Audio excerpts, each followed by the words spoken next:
Welcome to See You on the Other Side, where the world of the mysterious collides with the world of entertainment. A discussion of art, music, movies, spirituality, the weird, and self-discovery.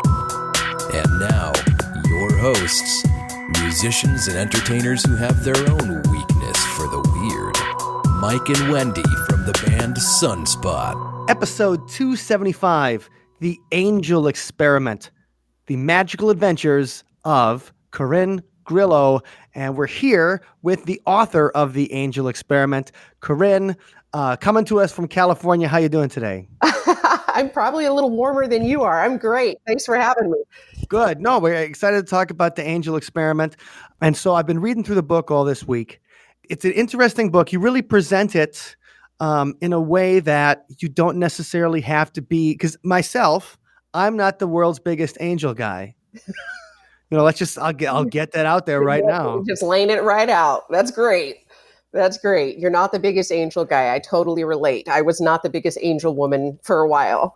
And so, what inspired you to get behind? And plus, as someone, if you were a psychotherapist in your past, yes, and then you come on and you release this book, I kind of like, what was the moment? You know, there has to be that one moment you decide to go full weirdo, and what was the moment that you went over and joined us on this side?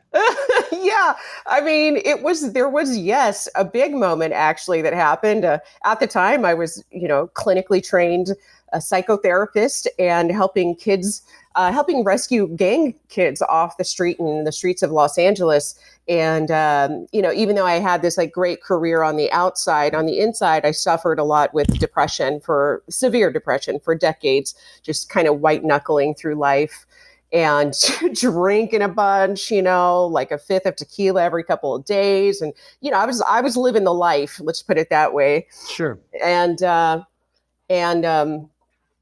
a friend of mine bought an angel reading for me just for fun, right? It was like this lighthearted thing. So I think I'm going to go, whoa, let's go talk to a psychic. Yay.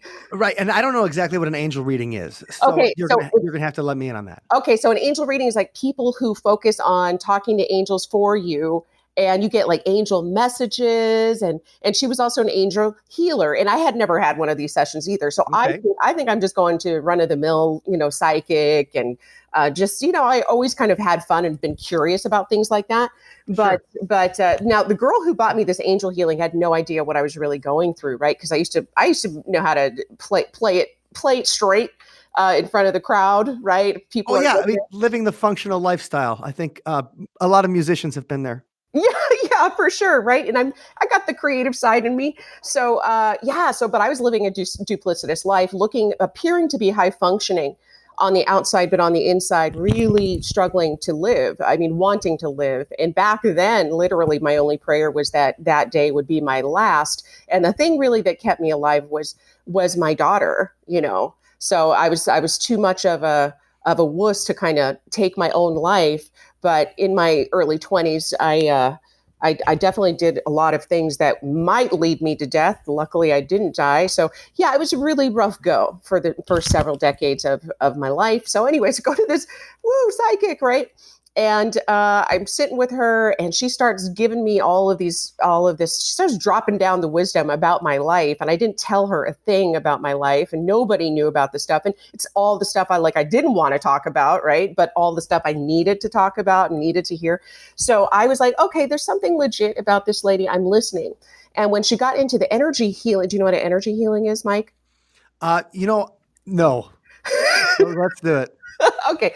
Well, we all have energy bodies, and a lot of paranormal experiences happen on the energetic level, things flying across the room and it's a ball of energy. So we are made of energy. We're made of energy. So an angel healing helps correct your energy field. We have this physical body, and then we have an energy body. Most people don't know about the energy body.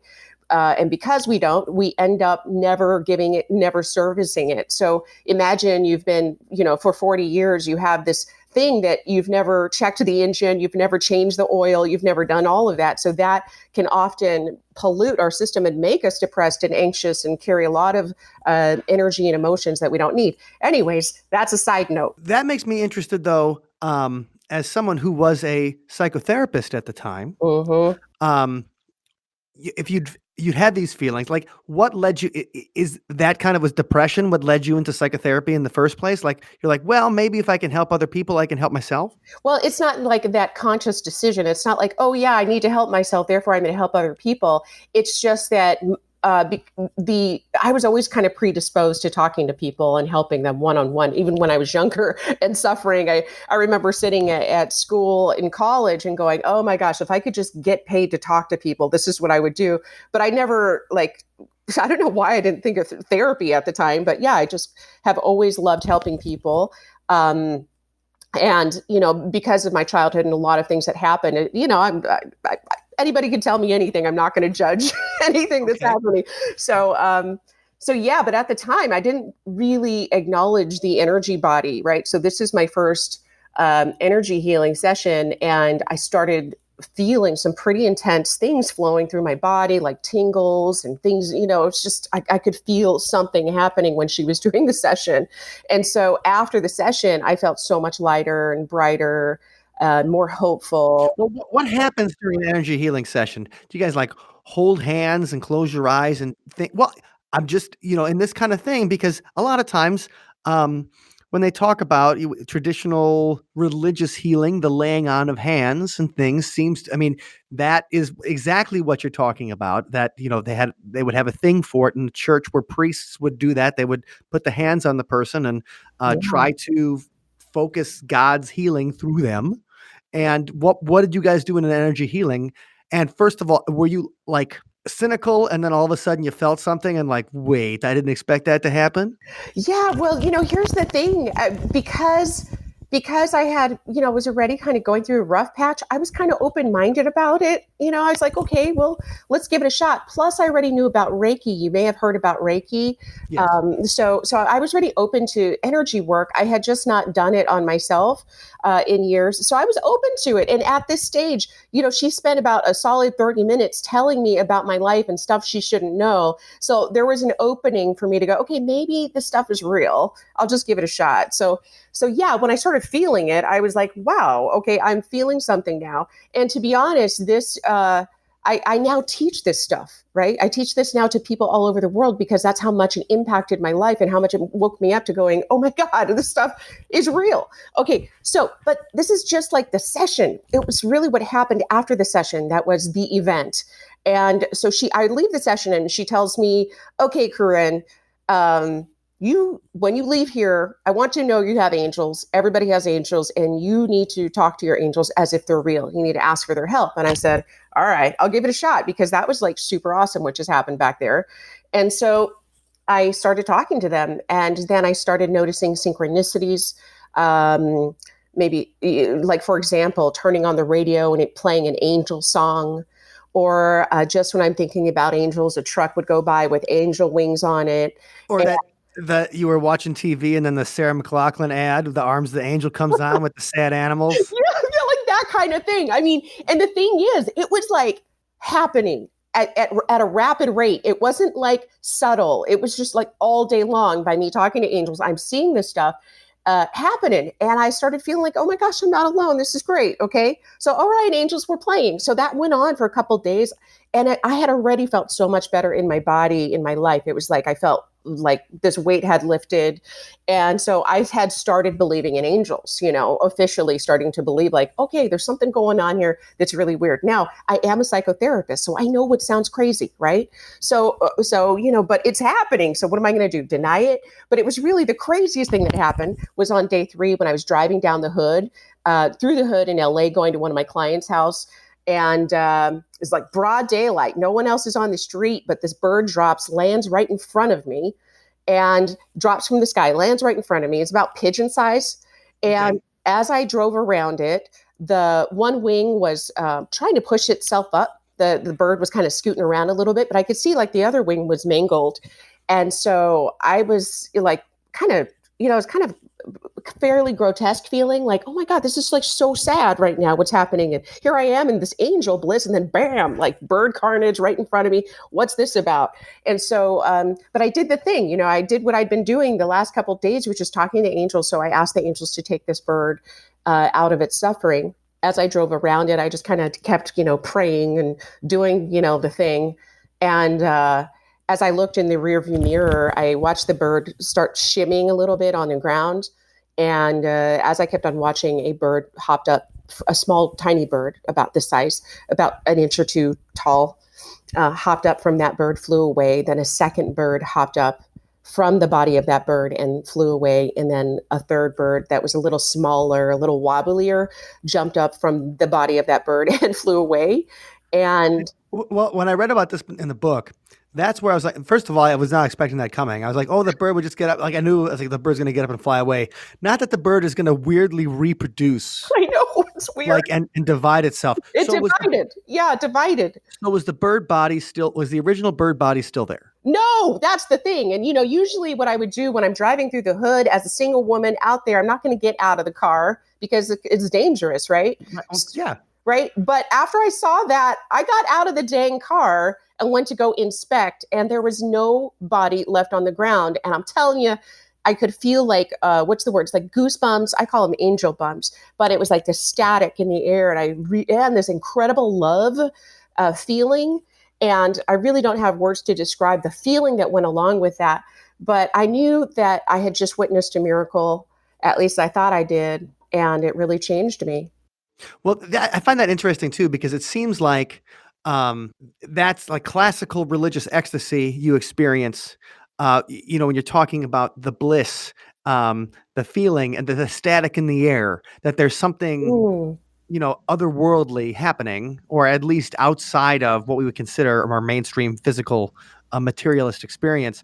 And I love that, that's happening to you like just out of nowhere. And those experiences are, I think, the most interesting, because when we think of religious or ecstatic experiences, you think, well, it's got to come through like a monk that meditates for a week, or would come through the guy in the monastery that's beating himself with the hair shirt and like cat o' nine tails or whatever, like for his sins. And those things have to come through periods of intense physical manifestation, or it happens to, people's blow it out of their minds having mushroom trips in the Amazon rainforest kind of thing. You think that's when you expect to have religious ecstasy, or that's when you touch the face of God. But in several situations that we've talked about previously on the show too, even historically, people have had like just been doing something else, thinking about something else, and then something happens. There was Mary Chenoweth was a psychic in the late 19th century in Wisconsin, and she used to call it the power. And she was a school teacher, whatever, but then the power would give her ideas, and eventually it made her a millionaire, kind of thing. But she was like sweeping the floor, and all of a sudden she was struck by it.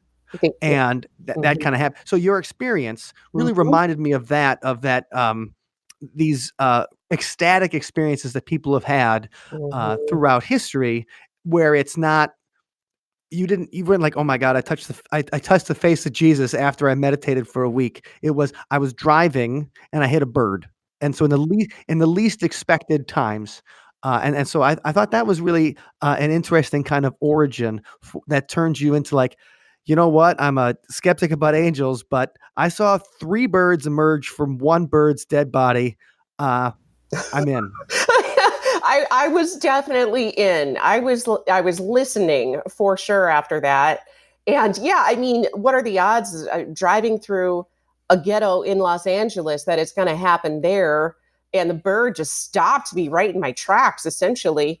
But yeah, no. And what's cool is not just the event that happened; it's what transpired afterwards, where it was like that was just the first miracle of many miracles that happened in my life. Just me sitting here talking to you today, it's like it's still manifesting from that first moment. When they said we were talking to angels, or when you got that first angel healing, when we think of angels, there's a couple of ways that people think about them traditionally. First of all, you have the idea of the angel, of the person sitting on the cloud playing the harp and, saying hallelujah all day. Or you have the idea of John Milton and his army of angels, fighting off Satan and that kind of business. So What kind of angels are these that you deal with in the angel experiment? Yeah, I mean, technically they're archangels. I see them as frequencies. So it's more like working alchemy.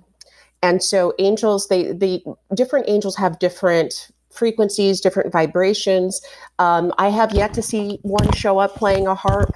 Mostly, I feel the presence, and so I'm an empath. I can feel the presence of spirit or angels when they're with me, and they feel different, very different than if it's a just a regular spirit or a ghost. Um, and so there's a lot of debate as to what angels really are. Some people think they're interdimensional beings, space aliens. Some people think, they're off in some, heaven up there. All I know is that they're right here, right now for all of us, and they can help us with the most practical things, right? They can help us open up a career path, a life purpose, help us manifest a better life, cash, health, all of these things. And so this is that day started my journey and really discovering how to continue to work with these energies practically to help serve my clients. Although it was kind of tricky introducing angel work into my clientele. Oh yeah, because that's not covered by insurance. Like psychotherapy is covered by insurance, but like when you start throwing in, being like, okay, well today we're going to talk to Raziel, and he's the angel, and you're like, what? And then all of a sudden the insurance company's like denied. I So know. how do you sneak that in there? It was so awkward. It was so awkward in the beginning because here I am, it was like confronted with my traditional education and then the truth of what was emerging. And here I am sitting with the suffering, someone sitting in front of me. And so really what started happening is that they're telling me, oh my gosh, I want to die and all this stuff. And then I could no longer hold it back because I could feel the presence of angels starting to come into the room. And like at a certain point, you just got to go, hey, you want to try something weird? And that's really how I would start. I would start doing angel healing on them. And when they're really like when people are really suffering, just like when I was really suffering, no one's going to kick anything good out of bed. They'll try anything if they're suffering. So I started introducing that. And then when people started healing radically, like started having radical fast mental health cures and all of this stuff, I mean, we had people who were crying for 6 months. I remember this woman, she had postpartum and she just couldn't freaking sleep and she couldn't be happy and she's just suffering deeply. Yeah. And so I did 20 minutes of angel work with her. She was open to it because again, people don't even have to believe in it. Like I'll believe in it for you and the spirit believes in it for you. You don't have to believe in it; just be open to it. So she was open to it, and she had emailed me a couple of days later saying, "Ever since our session, I've been able to sleep and I stopped crying."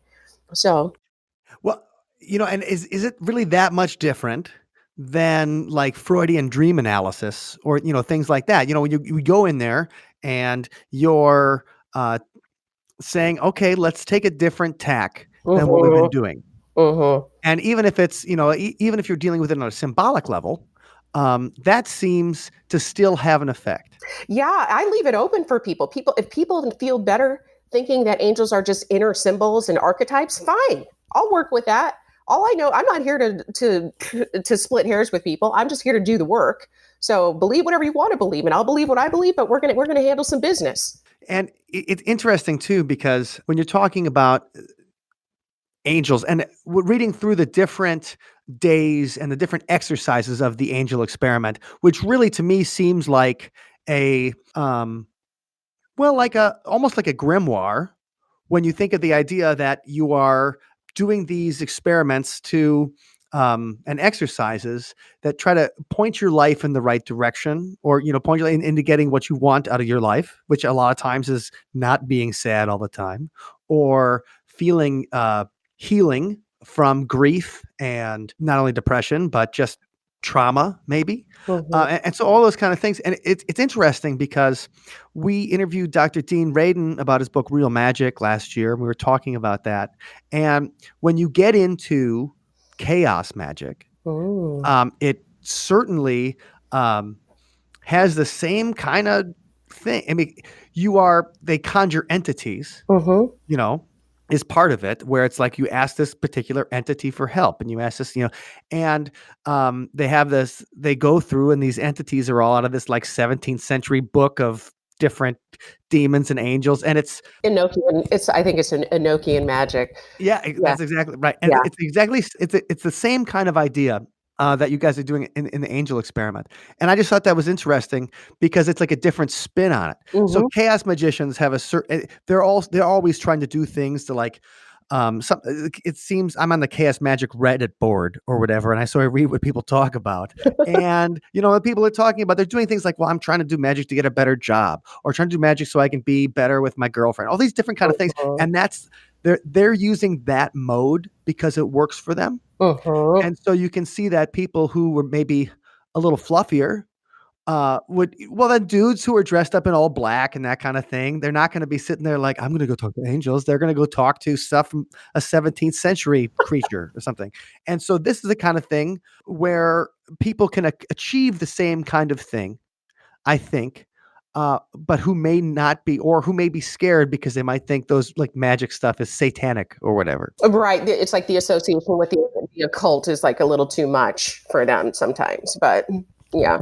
And so, getting into it, how did you start differentiating who the angels were? Like when I'm going down the list, from Michael, Metatron, Azrael, Uriel, you get a whole bunch of them, and they're all based out of the Bible and the Talmud and things like that.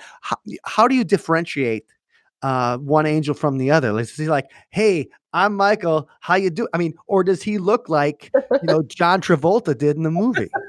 It's so funny because the first time I would connect with Archangel Michael, I'd like developed a crush on him. I mean, that's probably really inappropriate, but it's okay. The angels know who I am. They know I'm a little inappropriate. So, well, and they also know humans are humans. Exactly. Yeah. So they don't care. So yeah, some of it is from research and working with these energies intuitively. So over the years, I've been working more deeply with opening up my intuition and learning more about energy and learning how to do more healing work and stuff like that. And, always being guided from spirit into what I was going to learn. But really, when it came to the 21 days of the angel experiment and how I set up the days, I would sit every day and ask for an archangel to come forward because I wanted to mostly work with the archangels. And then I would essentially channel the feeling or the new thought or the opening that they wanted to give the people for that day.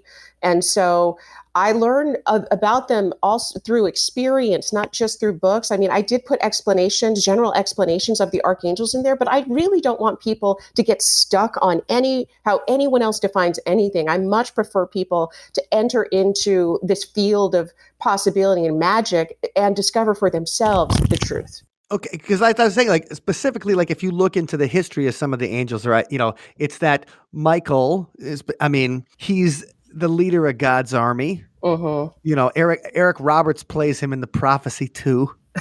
If you want to, but that movie's all about the war in heaven or whatever. I think John Travolta played him too. That's right. No, yeah, John Travolta played in the movie Michael. Yeah, and he like sprouts wings and part of it. No, I saw it in the theater.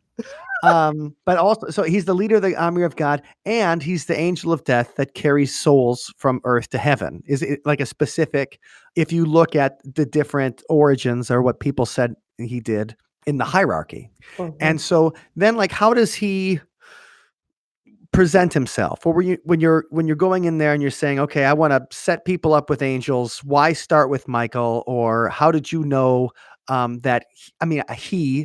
think it's weird to use a gender for creations that do not reproduce sexually, so they are gender free. But how would you, how did you know that Michael was a good one to start with? Well, Michael is just the ultimate kick butt warrior. And, what we're all up against is a bunch of negativity and fear-based energy. And so working with Archangel Michael, if that's all people did, they would still see major results, right? Because he's really good at right? Well, but people experience the presence of Archangel Michael in different ways. So if I'm standing up and I invoke him, do an invocation, my whole body, it's like he lands on my feet and my whole body like tips forward. So then I know, okay, that's Michael. Some people or sometimes you can just feel a lot of heat. So when people, so everybody has their own unique feeling about how these archangels will appeal to them. And so that's why I don't like to give a lot of rules of thumb. It's just, I'm all about experimenting, and you practice and you practice and you practice until you get a certain result. And so, okay, so let's start so Michael feels like you feel like you're going to tip over, like it's for me. Yeah. Yes, it's an overwhelming, like, hey, Corinne, how you doing? I know, it's cool. And so when people are trying out the angel experiment, like, what can they expect to try to do? So I think, so people do they think that they have to have their like own room and an hour a day for some kind of meditation? Do they need candles? Do they need special pillows? Like, if somebody said, "Oh, Corinne, I'm buying your book.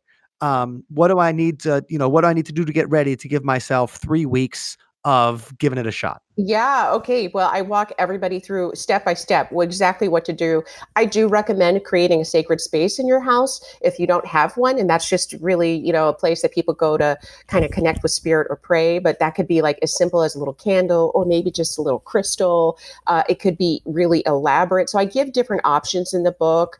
And it really is a beautiful thing to do, to create a little sacred space in your home, because you're constantly reminding yourself you're engaged in an experiment, and you're calling in the sacred into your life. And I just find when you I agree with you on that completely. And it's funny because I used to think that was just BS. I had one time my band was touring and we were through, like way up north in Minnesota. Like it's like almost to Fargo. Like we were it's the edge of the world, like the headwaters of Bemidji, Minnesota. Mhm. And, you'd play 2 nights and you'd stay with this couple who did all the booking and everything. And we brought some crew with us one time, and we were looking for places for the crew to sleep.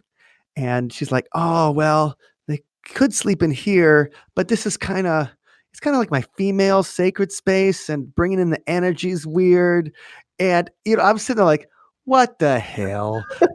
Like, come on, but then I realize that it's the things that make it sacred, the things that make things special. Like, that's how I think of like a performance or on stage. It's like you treat it sacred, and it does change everything around it by and those arbitrary rules that I used to think were so silly or whatever are what makes it work.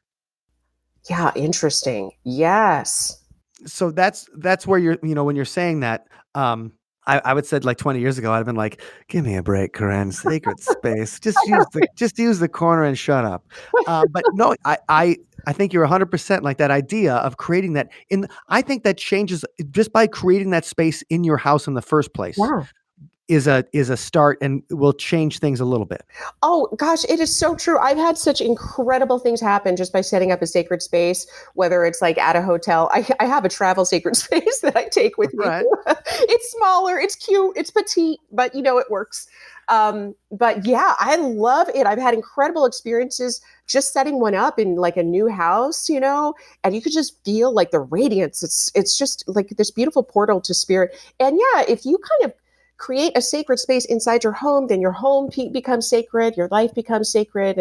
And I have lots of people writing to me about how much they love that process, and they had never done it before, but they just love that process. So many people, maybe they go to church and they think of just church as being the only place that's sacred, but Right. what happens when you can just bring it right next to you? And so that's the first step, is that in getting on 21 days is make that space in your home. Then once they kind of get that going, what do you think is the next important thing? So then get ready so that they can give the 21 days the best, the best shot they can, the best college try they can. Best shot. Okay. It's really important that if you're going to do the 21-day angel experiment, that you have to read every section of the book. I have a section called Pro Tips for Success, and it's super easy read, but it tells you kind of what to look for and how to kind of think of things. And some of this stuff takes a little quick mind shift. So read through that, because we just want you to be set up properly. And I really want you to treat this, it is an experiment. It's just that your life is the laboratory. And so be prepared to keep records, have something you could keep records of cool experiences. We just talked about synchronicities amping up when you're working with angels, and people start getting feeling peace right away. As a matter of fact, someone just posted something in one of my 7-Day Miracle Challenge Facebook group, and there's a lot of people who just got the book and they're sharing their experiences. But someone yesterday she said, I just got the book and this in my mailbox, and it was a check for $12,000. She said, I didn't know this was coming, but now I don't have to take out a loan. I'm like, great. Well, right. Well, that's the kind of synchronicity we'd all like to get. Yeah, I know, but just that's possible. I just love, because we have a robust community online and we love sharing these cool stories, right? So I love hearing about this stuff. I mean, it never gets old for me. It just deepens my kind of faith that this stuff is real. And the more that we're all privy to the fact that you have allies that are sitting right there. I mean, angels, we need to make them cool again, because angels are cool and they're here for everybody. And it doesn't matter if you're religious or on a certain spiritual path or not a certain spiritual path or whatever. It doesn't matter. They don't care. So you shouldn't either. Well, I would say that if you guys want to think angels are cool, watch The Prophecy, because Christopher Walken's an angel and anything he's in is going to be cool. It's not like Valerie Bertinelli and Touched by an Angel or whatever. I mean, I can see if you like that, but I can see where people are like, well, so I'm with you. I do think that there's a way to make angels cool, and it's a good crusade to be on. What I think here, though, that it's important. You just said read every section of the book if you're going to try it, and that gets back to is that idea in magic. The important part isn't necessarily. It's not necessarily that the intention's always there, even though the intention is important, but the ceremony, even if your intention isn't there, going through every aspect of the ceremony, I would have boiling the eye of newt, make sure it's boiled or whatever. You got to go through those parts of the ceremony to make it work. So no matter how silly the ceremony feels, and even if you feel it's silly, it seems to be that the process of the ceremony, going through each bit of it, is what helps somehow your unconscious or the angels or God or universe or whatever you want to say. It helps you point it in the right direction. And it's the ceremony that counts. And so I just wanted to get when you said we'll read the entire book, that's giving it the college try or whatever, is by going through each piece. And it seems to be that that's how quote unquote magic works. You have to go through each piece. Yeah, I think preparation. And the beginning of the book is really easy to get through. You can burn through it in a day or a couple hours probably. So, but it is important not to skip ahead, because by opening yourself up to these steps and really giving it the old college try, you're really setting yourself up for success. And we are hardwired for ceremony. Ritual is fun. And we forgot how to do ritual. In the West, we don't really get into it the way we probably did in the past. But Sure. But it just feels good. People like it, and it helps open us up to these beautiful, benevolent forces that are there right now to support us. Well, I think that's an interesting point too, because I think about when I went to church in my youth, and it was just a drag, and you're like, oh my God, church. And then when I would have friends that went to Latin countries for study abroad and things, they'd be like, yeah, we all went to church on Sunday, and it was awesome because everybody went, the whole community went. And then we were talking around afterward, the community-based part of it, the ritual was important to it. And that created where it was fun to go, even though it was the same mass, just in Spanish instead of English and Latin, right? And you're like, oh man, it was always just a bummer for me. So you were correct. I think we gave rituals a bad name in the West, and so people are scared of it because they're just oh, trust me, I've been to church, I know what happens. Exactly. I know there's been so much bad press about ritual, about angels. I mean, we got to bring the sexy back to all of that stuff. Well, and so we should talk about some of the other angels, and who are your favorites of the ones that you feel you've connected with. First of all, you already said the angels are on different frequencies and they feel different. So, like, what's your favorite frequency? Oh gosh, I think it just depends on what I'm going through and what I'm doing, you know. So I've noticed for me, if I go through different initiations or I'm working with different things, like let's say writing this book. So when I was writing this book, Archangel Raziel was around a lot, really kind of helping me. And it's so interesting because the cover of this book um, was done by my publisher, but they put sacred geometry behind there. I never talked to them about sacred geometry. I don't even talk about sacred geometry in the book, but they put sacred geometry on there, and Archangel Raziel governs that stuff. He's Yes, the keeper of secrets. Yeah, he's the keeper of secrets, a master magician. So he is all over this book. He was helping me essentially bring the power to of the ritual. And so they infuse the work that I do, whatever courses, they infuse it with their energy. So Razia was showing up even on the cover here. And so it depends on what I'm doing. So in the beginning, Archangel Michael, right? He had his work cut out for me. Because I was living so dark and in such a dark place. So he really helped, I feel, usher me out of a really dark period in my life and help open up my energy channels in my life to not all that fear-based stuff, but I was able to begin hearing the voice of love and the voice of hope and inspiration and possibility. And really the things I do today never could have been possible without the angels, because I did not believe in myself. I had an extraordinarily low self-esteem. I didn't feel like I had anything to offer. So Archangel Michael is just really great at just cutting through the crap. Just cut through the crap, get to your juicy essence. Well, and so, but we talk about that. So when you say, we talk about the synchronicities that were happening, and then you see a miracle of the three birds flying around. Like, what then is the next step? Or like, how do you, like, was it through meditation? Was it through prayer? Was it through, like, how then did you go from just having a cool angel healing experience to the Archangel Michael stepping on my feet? I know. Well, I just started playing more because then after the miracle, it was you can put that back in a bag and pretend like that didn't happen. But because I was changing so much, like I said, like years of my trauma was disappearing. I was waking up wanting to be awake and alive, wanting to engage in life. So I just kept in communion and kept doing just sitting with them and that's where I kind of developed some of these rituals here of just opening up the space for them to come into my life.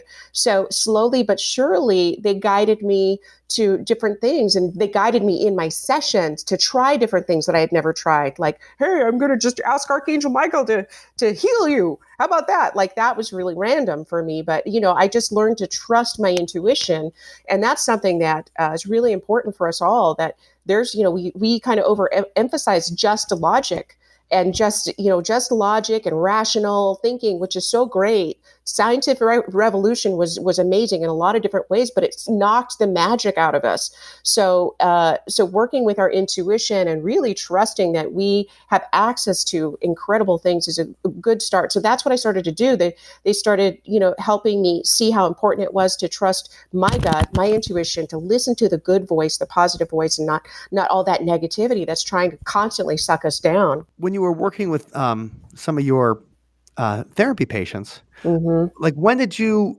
decide? When were you like, all right, there's a lot of psychotherapists out there that can do the traditional stuff. When did you make the move to be like, I'm going to be the angel lady? Because that's a big step, especially because to get to a therapist career, I it's a know. lot of school, a lot of time, Yeah. and effort, and then to take this step and jump in to be like, I'm going to help people spiritually instead of just shrink their heads or whatever. Like, what was that, when you were ready to go? Yeah. I mean, that was a weird process, but not that weird. It was actually pretty natural, but I had to confront my pride and Yeah. and be willing to come out of the angel closet. I used to call it angel shame. I had angel shame. Like, I wouldn't want to talk about it to anybody. And actually, I didn't even tell anybody about the miracle for a couple of years, right? And so, but I knew what was happening to me, and I started kind of like little guerrilla tactics in my office. Started, being like, hey, you want to do some angel work, and see what happens. But because it really was because the results that people were having were so radical, I started putting my education and my pride aside for the truth, because my goal was always to just help people, and I'm going to help them in the best way and the fastest way that I know how. And the spiritual and healing work that I was doing was freaking like working in lightning speed compared to let's just talk about your childhood for 5 freaking years, right? And so we could handle it in 30 minutes, or we could talk more for 5 years. What do you want to do? And so, yeah, that's how it started. But yeah, when I started coming out of the spiritual closet to my colleagues, that was really interesting because people had a lot of judgment about that. And I knew they would. Well, and like, how about your husband though, too? Because he's like, he's thinking, well, we're making good psychotherapist money. And I hope your angels have a checkbook.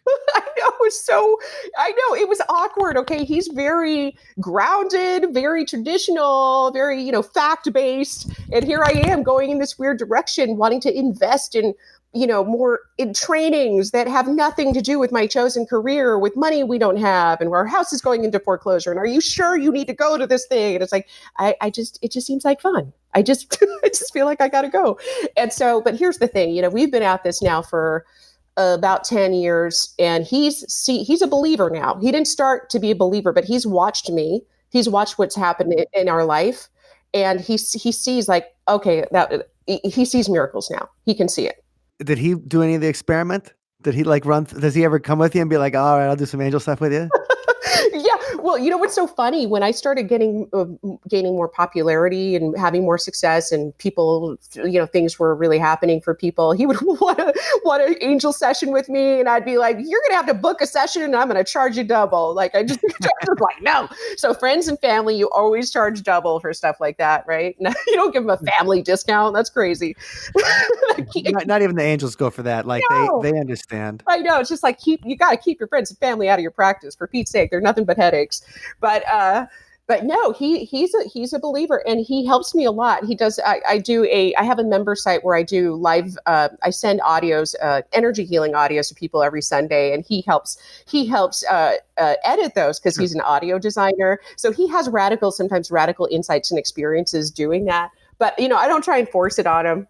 He doesn't. He's just coming along for the sweet ride. Okay.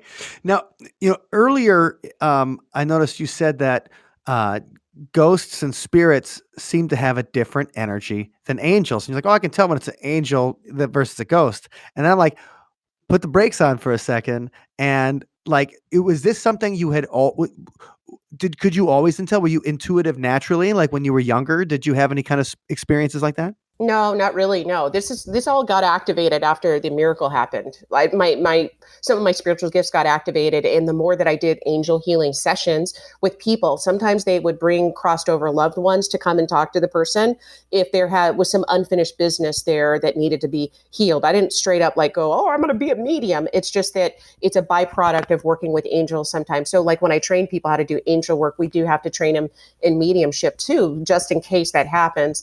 But yeah, when a crossed over loved one comes around, I was shocked because it's not, it's like talking to just regular people. It's just talking to people. But when angels kind of come in, there's a different thing. It's like a effervescence. And for me, I get more physical sensations, like angel bumps, like, there's feathers like stroking up and down my spine kind of thing.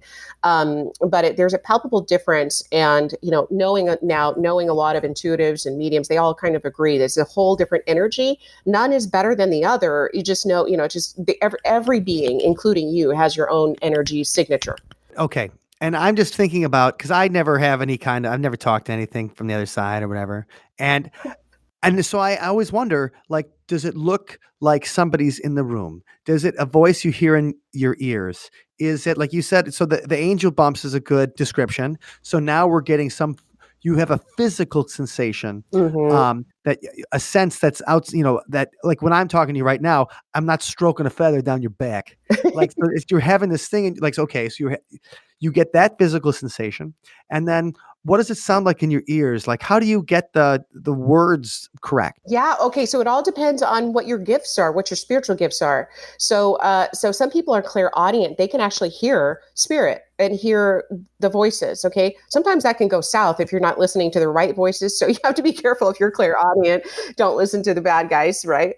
But clairsentience, feelers can feel. and start discerning the energy. So let's say like I'm in a session. This is back in the day. I don't do a lot of one-on-one these days anymore, but I train people how to do it. Like one time I was doing an angel session, and then I had someone start tapping me, and it felt like a person tapping me on the hand, which had never happened to me before. So I stopped the session, and it was this person's mother-in-law who had crossed over maybe about a couple of months before that. So it can come in a lot of different ways. Sometimes so for me, a lot of it is just a feeling. I get a feeling of what's being said. I don't always hear. Sometimes I do hear. It just depends on really the being that's connecting with you and how you're choosing to receive it in that moment. But I learned don't sit and wait for a full apparition and, because someone's going to someone's going to tap you on the hand or whatever. Don't wait for all of that. Most of us do pick up on these things. I was not one of those people who was like, oh, I've been talking to dead people my whole life. I meet a lot of those people. Right. That's I know. why I'm wondering about it. I know you do, but this is why I talk about this so much, is that we all have access to this stuff. It's just a matter of learning to reattune and start flexing those muscles. So, Mike, literally, you could take a training in the weekend and talk to a dead person and have it validated more than likely within a few days. I've never seen nobody, and I've trained hundreds of people all over the world. I've never seen anybody not be able to do it. It's just a matter of being interested in it, curious about it, and letting yourself get it wrong sometimes, And so when people would go through the angel experiment here, who do you feel out of the various angels and stuff in there, are any of the angels, let's say, not necessarily amoral, but when you think about the Lovecraftian view of the indifferent universe, and you think these angels are spirits or creatures are on a different level, and even in the Judeo-Christian hierarchy, there's angels are separated from humans as God's first creation and stuff. Are all the angels on our side, or are some angels they'll help you if they feel like it? You think even the Greek gods, when you think about the Greek gods, there's some Greek gods that are really want to do stuff for humans, and some Greek gods that think of humans begrudgingly. Yeah. So are these angels different personality wise? Yeah, well, there's more than, I'm working with archangels, but there's tons and tons of angels out there, and some of them are considered fallen angels. So we don't necessarily work with those, but they are constantly kind of in our space, trying to get us to trying to get us to do things that we're ashamed of or we don't like, or they're, kind of in our ear telling us to hate ourselves and stuff like that. Or that's what I've found. That's my belief at this stage in the game. But that's what I was thinking about, because you have a day where you contact Azrael, and in Dogma, Jason Lee plays Azrael, and he's a fallen angel. yeah. And so in your cosmology, Azrael's still on our side. Well, Azrael, okay, I think, people might misinterpret Azrael because he helps with the threshold of death, meaning he helps people who are crossed over get to the other side, and he also helps alleviate grief. So Azrael, I don't have a negative energy or a negative, but again, this stuff is for us to really discover for ourselves. These are angels that I feel are benevolent, and sometimes I feel like we don't know how to enlist their help in a powerful way, and that's why they're not hearing us. It's not I don't really like you. I don't know. Yeah. But we, because again, after years of doing this stuff and helping people through this, most people through these 21-day programs, especially if they actually finish them, will start gaining insights on their own and gaining inspiration. And let's say one day it doesn't feel like anything happened for you. It's still adding to this alchemy in your heart, mind, and life. And so it's freaking fun. It's just fun work, and it's crazy, and it gets crazy weird and awesome and miraculous, and cool things happen for people. Well, yeah, I think also anytime that you're spending meditating, thinking, journaling, and spending time directing your life in the correct orientation, it's going to have a positive effect. Exactly. And reading through your book, that's exactly the kind. It puts people in that positive orientation, I really thought. And as someone, and I've seen a couple of things I think are miraculous. But as someone like you, you've experienced a bunch of miracles. Is there any one in particular that you were like, all right, this is the blockbuster miracle? Like that, like I can't, this one that even I have a hard time believing. Yeah, I mean, it's hard to beat a bird dividing into three. Okay? That's a big one. I'm in with It's you. a big one. I'll give you the next one because it's somewhat pertinent. It's pertinent to our conversation. Okay. When I was developing this book, and I, I've created a lot of courses. I've done, I usually don't have a problem finishing something, right? But this book was like haunting me, and I just couldn't make myself finish, no matter what. And so I sit with Spirit, and I was like, "What's the dealio, right? Like, why is this not working out? And why can't I finish it?" And they said, "It's because you're trying to self-publish it, and you're supposed to have a traditional publisher. You need to find someone to publish your book." And I was like, okay, but I'm not going to, that's a lot of work. And I was super busy at the time. So I was like, okay, we're going to wait another 3 years then. So I was doing this week-long ceremony. I brought 25 people out to the woods, and we did all this good stuff out there. And I invited my friend to come and support the team or support the people there. And so on the way back, she's like, "Hey, can we stop by my new client's house?" And I said, "Sure." She's like, "Yeah, she's from Canada, but he lives right off the freeway on our way home. So can we stop?" And I was like, "Sure." So turns out that this man is the owner of the published New World Library, the publisher who published my book, who's published amazing authors, like Eckhart Tolle and stuff like this. So in that moment, I was like, and it was maybe about 6 weeks after I was told, "You're going to get a publisher. You need a real publisher." So I was like, "Oh my God, maybe this is it. Dang it, angels." But I can't pimp myself out. Like I knew that if I went in there, I was not going to be able to say anything because I just would freeze up, So I told my friend, it's like, it's too bad because I can't actually tell him I have a book that needs to get published. And so he looks at me in the middle of a cappuccino that he made for us. And he looks right at me and he says, "Do you have a book?"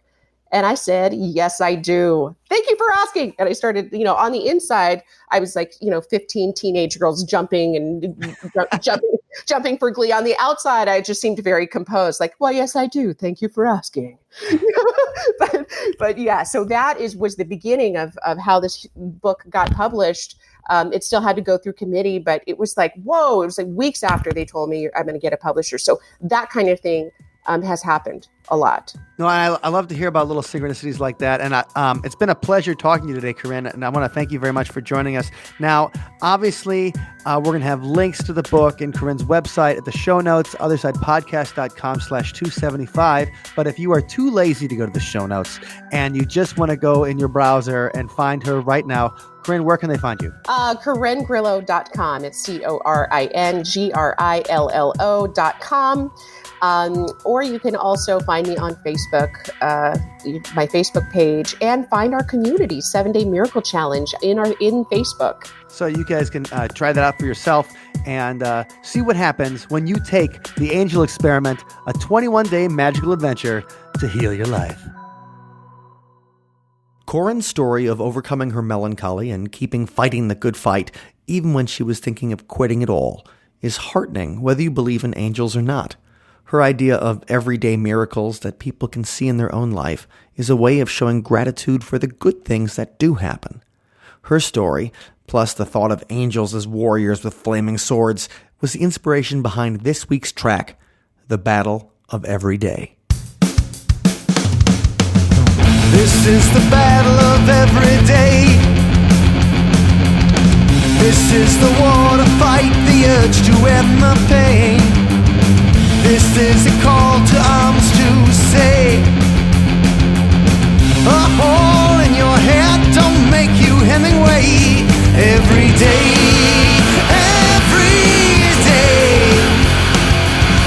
we need more than a pair to make it go away. Are you safe? Are you safe? Sometimes you want to disappear, sometimes you want to be erased. Tomorrow never comes. We get one moment that we can never change.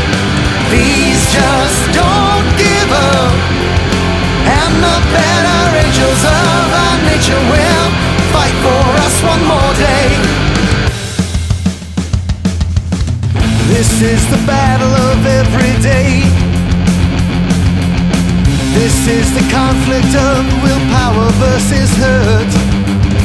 This is the struggle where we pray for the strength to keep ourselves out of the dirt every day, where every single victory feels like it's just in vain. Are you safe? Are you safe? You're not just up against the whole world, you're fighting your own brain. Tomorrow never comes. We get one moment that we can never change. Please just don't give up, and the better angels of our nature will fight for us one more day. Tomorrow never comes. We get one moment that we can never change. Please just don't give up, and the better angels of our nature will fight for us one more day. Thank you for listening to today's episode. You can find us online at othersidepodcast.com. Until next time, see you on the other side. Hello, friends. This is Wendy, and wow, I am looking forward to trying out that angel experiment. I'm thinking maybe that'll be a good resolution for the new year to try that 21-day challenge. So thank you so much to Corin Grillo for joining us today, and to Mike for the excellent job interviewing Corin. Before we end this episode, I would just like to take a moment to thank you for listening to See You on the Other Side. We really enjoy creating these episodes. We love the inspiration that comes from the unique topics we cover, and it's super fun to craft new Sunspot songs to go along with those topics. It does take a great deal of time and effort, so we genuinely appreciate that you include us in your playlist. Now, I would like to send some extra gratitude to our Patreon community of supporters. It's a really special group of people, friends of ours who kick in a little each month, and they don't just contribute money, which really does help in keeping this operation going, but they're also constantly in communication with us about the specific paranormal topics they're interested in, questions and things they'd like us to dig deeper into, and also just fun sharing of things like articles and books and videos that are within the paranormal world we love. If you would like to join our community, it's very easy to do. Just visit othersidepodcast.com/donate, and you'll see some options for that. One of our Patreon members, Dr. Ned, is pledging at a membership level where he's basically an executive producer of the show. And for that, he gets extra credit each week. So thank you so much, Ned. Your contribution to this production is really, truly such a huge help, and your support and your being there and cheering us on along the way always means so much to us. Once again, if you'd like to join our community, please visit othersidepodcast.com/donate. Thank you so much for listening, and have a wonderful week ahead.